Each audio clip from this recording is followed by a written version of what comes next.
Welcome to the Unraveling the Scriptures channel. Iran is undoubtedly one of the most mysterious countries in the Middle East, a land rich in symbolism, deeply connected to ancient history, and replete with biblical references.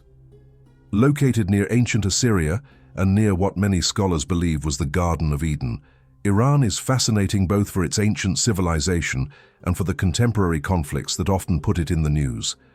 But have you ever stopped to think, where does the intense hostility between Iran and Israel come from?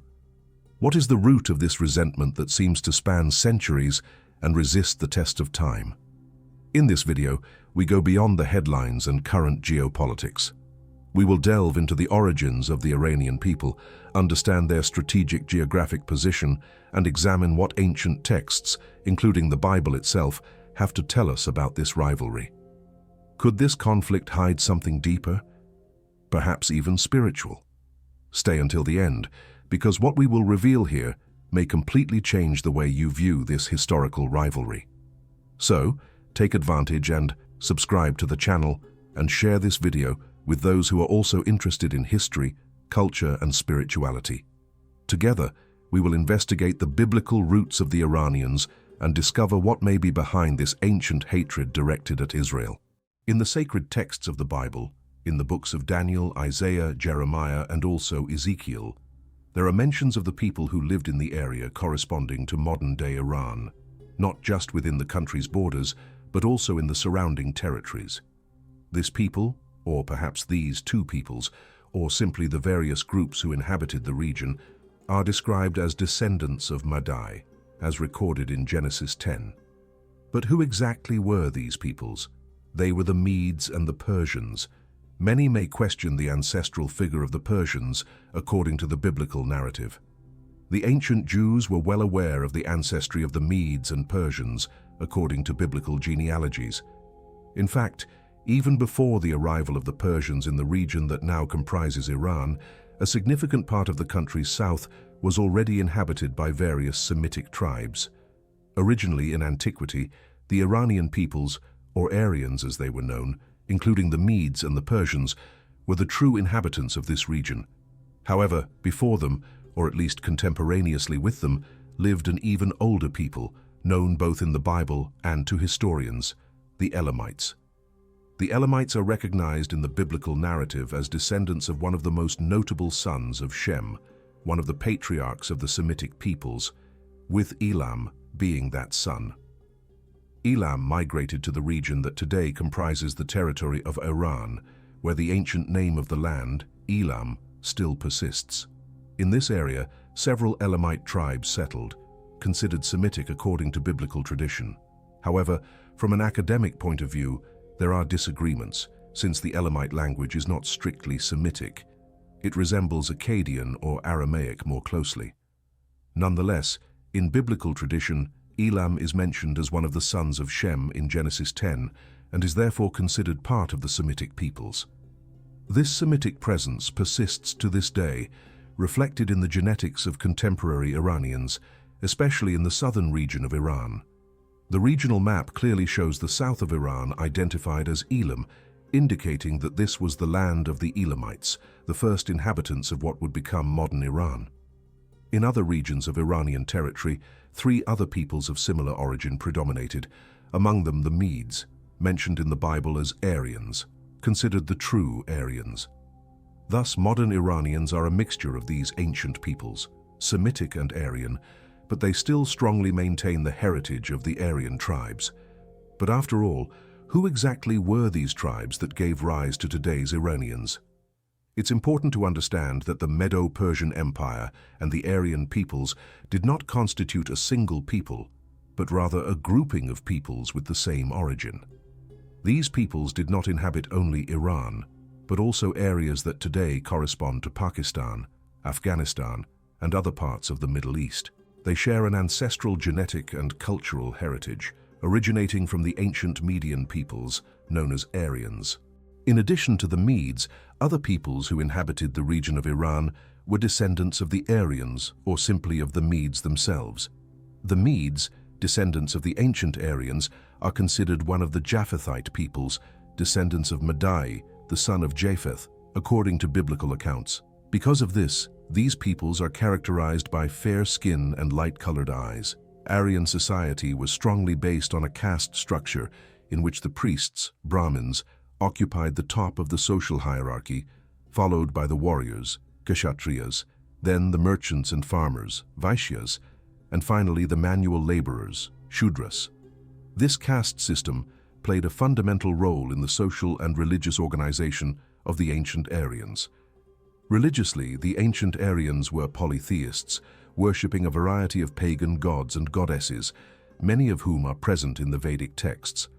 Fire worship held a central role in their religious practices, and ritual sacrifices were an important part of their devotion to the gods. The language spoken by the ancient Aryans is known as Vedic Sanskrit, an archaic form of Sanskrit. This language forms the basis of the Vedas and other ancient Indian religious and literary texts. Vedic Sanskrit is one of the oldest documented Indo-Aryan languages. The second group, perhaps the most recognized and notable, are the Persians. This people, considered either a tribe or perhaps merely a geographic designation within Iran, rose to great fame in antiquity. The Persians are often referred to by modern Iranians by that name, Persians, a term preferred over others like Iranians. In addition to the Persians, there was another Iranian tribe, the Medes, also known as the Parthians. These tribes formed the population of the region both in antiquity and into modern times. The Aryan peoples, or Medes, spoke different but related languages. All of these Aryan or Iranian tongues are classified within the Indo-European or Japhethite language family. Interestingly, in the book of Daniel, when a mysterious hand appears in chapter 5, it is interpreted as the hand of God, writing a message that only the prophet Daniel was able to read and interpret for those present. In that message, there is a reference to the Persian people and to the Medo-Persians. The predominant language in Iran is Persian, also known as Farsi. This language is essentially the same as that used in the writing found in chapter 5 of the book of Daniel. In that chapter, the prophet Daniel translated the inscription for the Babylonian people, which included experts in ancient languages, yet none of them could decipher the text. Daniel provided a translation in Aramaic, which read, Mene, Mene, Tekel, Parsin, meaning that the kingdom would be divided and handed over to the Medes and the Persians. Modern Iranians are a mixture of various ethnic groups, including the descendants of Madai, son of Japheth, as described in some ancient traditions, such as the Book of Jubilees. According to that tradition, Madai, the father of the Medes and Persians and descendant of Japheth, married a woman from the lineage of Shem, as recorded in the Book of Jubilees. Shem had many sons and daughters, and one of his daughters married Madai, becoming the mother of all these peoples. Whether this story is literal or symbolic cannot be definitively said, but it is certain that the Elamites, who were Semites, intermingled extensively with the Medo-Persian peoples. That is why in Iran it is common to find people with European features, such as light eyes and fair skin. On the other hand, there are also people with Semitic traits similar to those of other Middle Eastern peoples like Iraqis and Saudis. The Persians, in turn, are considered of Iranian origin, descendants of Madai and Japheth. Many of them have an appearance similar to that of Europeans, and the Persian language shares some linguistic similarities with Germanic languages, such as English. For example, the English word mother in Persian is madar, and father in English closely resembles padar in Old Persian.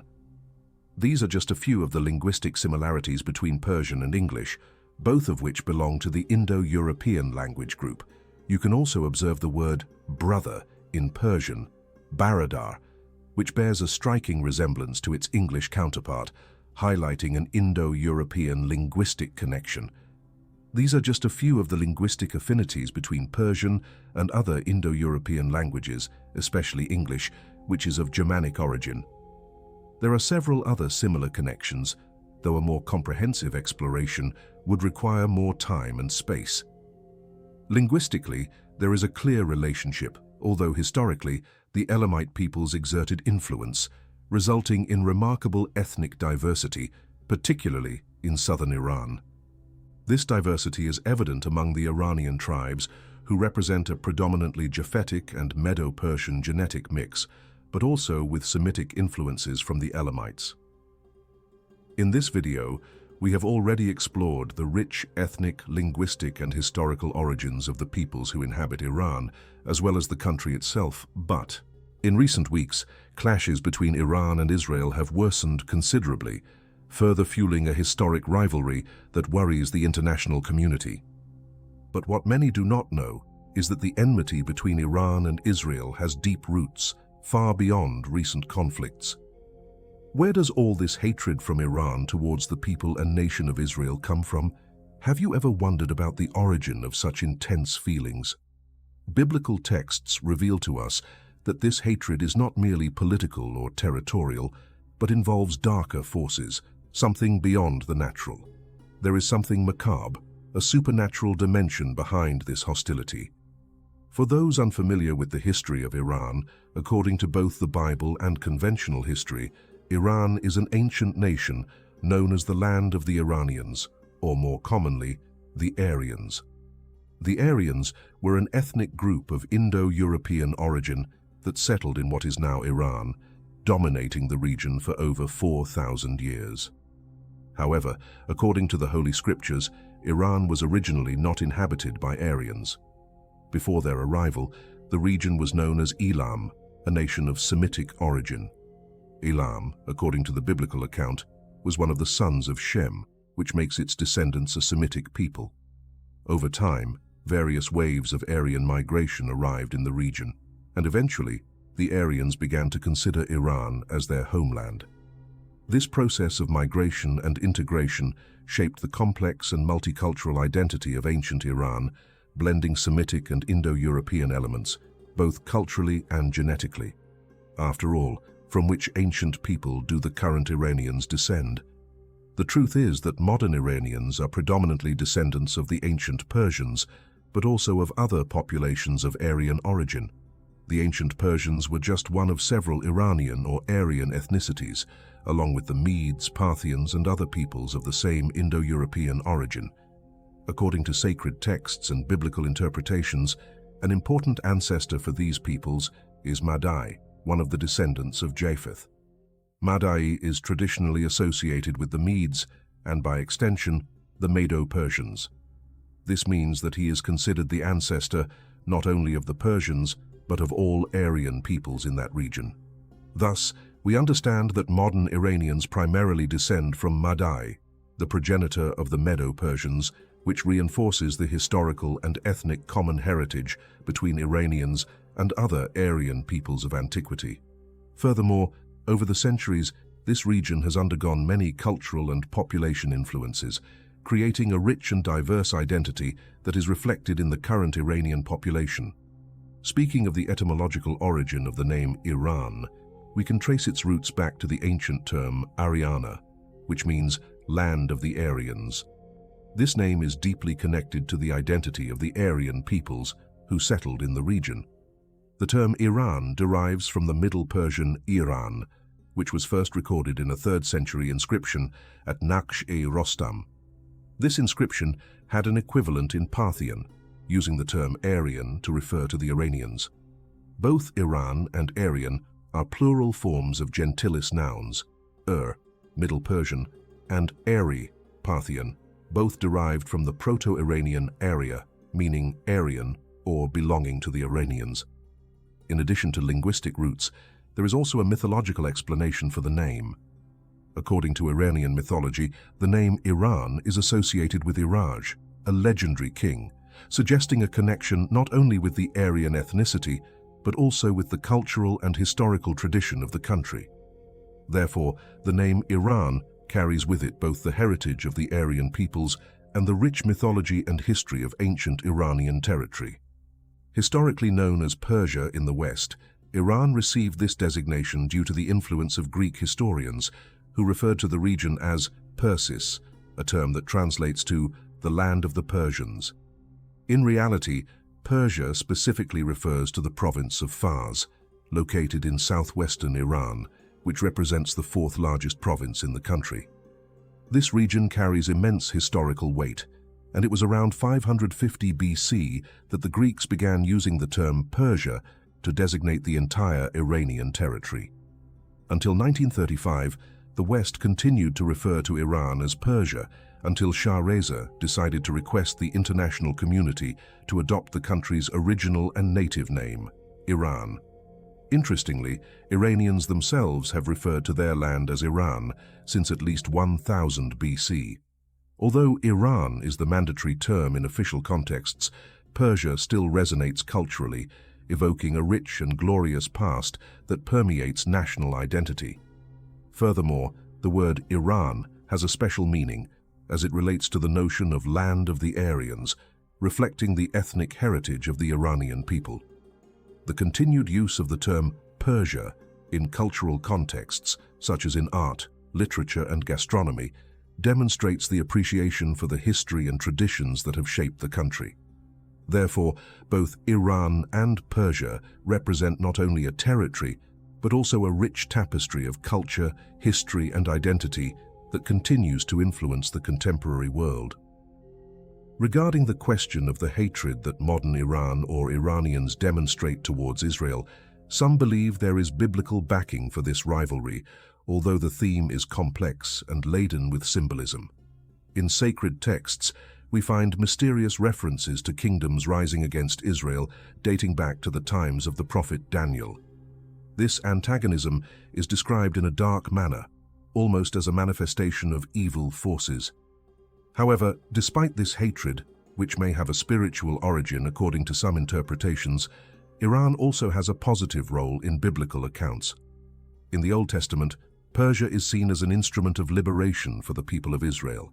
It was God who, through the Persian king Cyrus, freed the Jews from Babylonian captivity. Cyrus is mentioned in various prophecies as the one chosen by God to liberate Israel, ending the period of exile in Babylon. Other Persian kings, such as Xerxes and Darius, are also cited in the scriptures, with Persia being highlighted for its central role in the history of the Jewish people. The book of Daniel will show us the origin of the hatred that the Iranian nation has against Israel, described in Daniel chapter 10. It states the following: "In the 3rd year of Cyrus, king of Persia, Daniel, also known as Belteshazzar in Aramaic, received a divine revelation. The prophecy was true and spoke of hostile times and wars.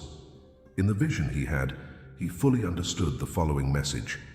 In those days, I, Daniel, was mourning for 3 whole weeks. I ate no choice food, no meat or wine entered my mouth, nor did I anoint myself with oil until the 3 weeks were completed. On the 24th day of the 1st month, I was standing on the bank of a great and swift river, the Tigris. I looked up, and before me stood a man dressed in linen, with a belt of the finest gold around his waist. His body was like beryl and other precious stones. His face shone like lightning. His eyes were like blazing torches. His arms and legs gleamed like polished bronze, and his voice was like the sound of a multitude. I, Daniel, alone saw the vision. The men who were with me did not see it. They were overwhelmed with fear and fled and hid themselves. So I was left alone, gazing at this great vision. I felt weak and pale, and I almost fainted. Then I heard the sound of his words, and as I listened to the sound of his voice, I fell into a deep sleep, my face to the ground. Then I felt someone touch me and set me on my hands and knees. The angel said to me, "Daniel, you are a highly esteemed man. Consider carefully the words I am about to speak to you, and stand up, for I have now been sent to you." As he said this to me, I stood up trembling. The angel continued, "Do not be afraid, Daniel. Since the first day that you set your mind to gain understanding and to humble yourself before your God, your words were heard, and I have come in response to them. But the prince of the Persian kingdom resisted me for 21 days. Then Michael, one of the chief princes, came to help me, because I was detained there with the kings of Persia." The origin of Iran's hatred for Israel is not merely a human sentiment. It is, in fact, hatred incited by the devil himself under the orders of Satan. The Bible reveals to us that there is a fallen angel sent by Satan who fights against Israel. This prince, operates in the realm of ancient Persia, which today corresponds to Iran. This evil and malevolent entity continues to operate to this day, not limited to the period of the prophet Daniel. A curious fact is that this prince of the Persian kingdom, who for those who do not know is actually a demon that dwells in Iran, resisted the angel tasked with delivering a message. Many believe that this angel was Gabriel, who was impeded by this terrible demon from continuing his mission and delivering the important message to the prophet Daniel. The hatred that Iran has for Israel is not merely human, but a result of the influence of this prince of the Persian kingdom, a demonic entity from the depths of hell. It is not a common feeling among nations, but something much deeper and spiritual, something truly dark. The biblical text recounts that the angel, believed by many to be Gabriel, could not defeat this evil force alone. He needed help, and then the archangel Michael, the supreme leader of the angels, came to his aid. Together, they faced and overcame this terrible demon. Thus, the hatred that Iranians have for Israel is something implanted by this ancient demonic entity known as the Prince of the Persian Kingdom, which represents present-day Iran. This is therefore the true origin of this hatred between Iran and Israel. I hope you enjoyed this video. God bless you all, and see you soon.